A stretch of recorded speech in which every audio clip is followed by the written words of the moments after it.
Now at 6, police say they are gearing up for the possibility of more pharmacy robberies now that 5,000 pain clinic patients are without a doctor.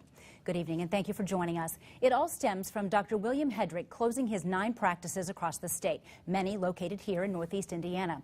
Health Commissioner Dr. Deb McMahon is calling it a community health crisis. News Channel 15's Megan Reust has the latest in tonight's top story. Dr. McMahon is calling it a crisis because the medical community is maxed out and cannot absorb 5,000 patients. But they say they're doing their best in hopes of saving lives and preventing some from turning to crime to get what they need.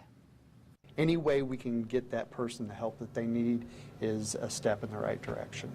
Captain Kevin Hunter with the Fort Wayne Police Department says their crisis intervention team is prepared to make more runs. It all starts with someone calling 911 and asking for help. These people are going to have behavioral issues because they're seeking these drugs to relieve their symptoms, and as a result of that, some of those might end up going into a crisis mode. That may mean them threatening to kill themselves or others, or turning to drugs or crime to fill the void of empty pill bottles. People going to doctor's offices, stealing those scripts, and then going to pharmacies to have those filled.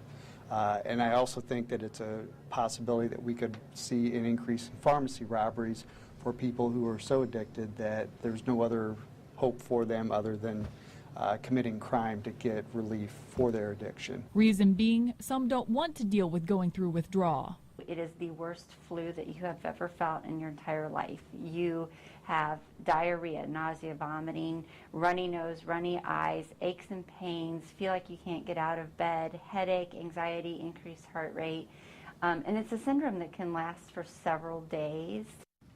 Hunter says if you have a loved one or friend who was a patient and you're worried they may turn to drugs, he says keep your eyes out for needles and drug paraphernalia used for injections. Now, tomorrow night, what pharmacists are doing to protect themselves. Megan Reust, News Channel 15.